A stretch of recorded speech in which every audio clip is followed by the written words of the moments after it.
병원에선 생명을 다루는 일이니까 당연히 혼내야 되고, 나는 근데 솔직히 말해서 태움을 해서 살린 생명보다 죽은 생명이 훨씬 많다고 생각하거든요.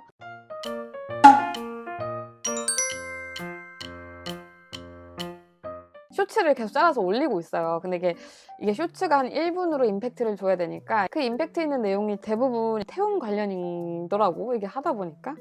최근에 만든 영상 중에 하나가 인계 관련한 거였단 말이에요.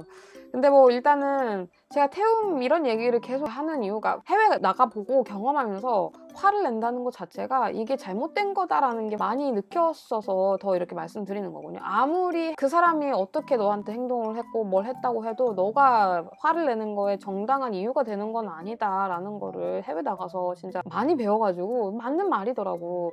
만약에 문제가 있는 거면 당연히 뭐 매니저나 아니면 이제 법적으로 이렇게 해야 되는 거지, 본인이 개인적으로 뭐 때리거나 해코지를 하는 거는, 이거는 그냥 가해자가 될 뿐인 거더라고요.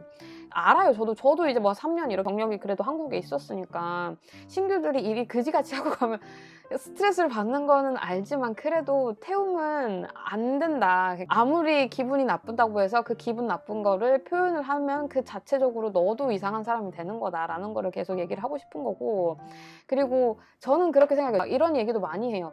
당연히 태움이 있어야 환자들의 건강이 위험해지지 않고, 병원에선 생명을 다루는 일이니까 당연히 혼내야 되고, 나는 근데 솔직히 말해서 태움을 해서 살린 생명보다 죽은 생명이 훨씬 많다고 생각하거든요. 태움을 하지 않아서 환자분들이 죽을 확률은 높지 않아요. 근데 그렇게 계속 어떤 신규를 태우거나 아니면 그 태우는 문화가 자리를 잡아가지고 지금 몇 명의 간호사들이 죽었어요. 그 태움이나 그런 엄격한 문화 때문에 제대로 된 병가를 못 써가지고 뇌출혈로 사망한 간호사 계시고, 그리고 신규들 중에 태움으로 자살하는 친구들이 너무 많고, 그리고 실제로도 그 병동에서 너무 엄격한 규율 때문에 제대로 쉬지를 못해가지고 유산하는 간호사 선생님이 몇 분이에요. 그리고 뭐 그것뿐만이에요. 그 뭐 임신 순번제 뭐 이런 것까지 생겨가지고 아예 생명이 생길 수가 없어요. 진짜 생각해보면 그런 엄격한 문화 때문에 못 살리고 생기지 못한 생명들이 훨씬 많지, 그런 태움 때문에 살린 생명이, 저는 이게 안 맞다고 보거든요. 제발 이거 진짜 상황 많이 바뀌어야 된다고 보고 있고, 뭐 신규들 태우고 이럴 때가 아니라 어떻게든 좀 분위기를 안 태우는 방향으로 가서, 그래서 생기는 문제가 있으면은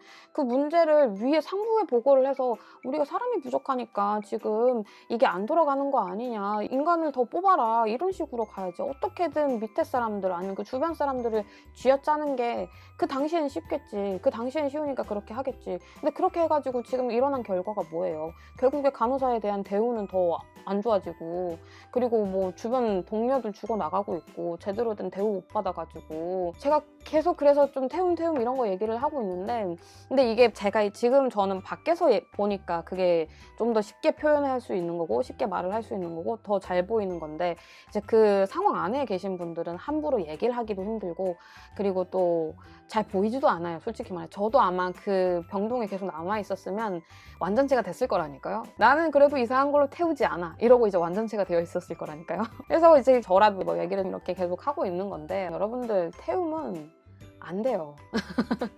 어떤 방식으로도 태움은 옳지 않습니다. 만약에 불만 있어? 매니저한테 보고해. 불만 있어? 그럼 상부한테 얘기를 해. 왜 주변에 있는 동료들과 주변에 있는 신규들을 쥐어짜냐고요. 문제가 있으면 매니저가 해결을 해줬어야지. 매니저들이 자기들 지금 근무 태만인 거 아니에요. 그 왜 신규를 태워? 신규가 뭔가 잘못해서 뭐 부족하다? 그러면은 신규 교육 선생님들이 걔네들을 다시 관리해가지고 교육을 더 시키던가, 신규를 더 뽑던가, 아니면은 좀 더 신규 뭐 어떤 프로그램을 만들던가, 이런 식으로 가야지. 우리가 뭐 이렇게 크게 안 돼요. 우리 그러면 안 돼요. 우리끼리 그렇게 하면 안 돼요. 진짜 우리끼리 어쨌든 으쌰으쌰 해야 됩니다. 안 그러면 답이 없어요. 물론 이제 그게 쉽지가 않겠죠. 그러니까 해외 갑시다. 제가 이제 그나마 할 수 있는 게 해외를 보내드리는 것밖에 없네요. 제가 아직까지 막 그렇게 막 이 정도의 용기는 없어서 뭐 무슨 뭐 운동을 하니 뭐 스트렉을 하니 뭐 이런 것까지는 못하지만, 그래도 여러분들이 해외 나가고 싶다면 해외는 나가실 수 있게 제가 정보는 계속 공유해드릴게요. ip사 후 이제 진짜 식욕 사라지고 수면도 사라지고 사람이 피폐해져요. 근데 그 당시에는 그게 맞는 것 같은 거야. 그러니까 왜냐면은 우리가 계속 그렇게 교육을 받아왔잖아요. 학생이 학생의 본분을 다해야지 이런 식으로 교육을 받아왔고, 그리고 이제 입사를 막 했을 때도 너 이제 돈 받고 일을 하잖아. 돈 받는 값은 해야지. 뭐 이렇게 되니까 한국은 진짜 찌꼬리만 하게 줘놓고는 책임감은 얼마나 많이 요구를 하는 거지. 근데 그게 이제 한국에서 사회에서만 있으면은 모든 다른 데가 그러니까 그런 게 맞는가 보다. 저도 그렇게 생각했죠. 그게 맞는가 보다. 내가 부족한가 보다. 내가 신규인데도 이제 간호사인데도 제대로 된 간호사 일도 못하고 1인분도 못하고 내가 병신이다. 내가 진짜 이상한 놈이다. 나는 왜 그럴까? 진짜 이렇게 된다니까요. 근데 해외에서 이제 일을 해보면서 느꼈죠. 아니구나. 진짜 한국이 정말 인플로이어 친화적으로 사회가 구성이 되어 있구나. 이런 걸 진짜 많이 느꼈죠. 아니 노동자가 그렇게 많은데 어떻게 한국은 인플로이어 친화적으로만 발전했는지 모르겠어.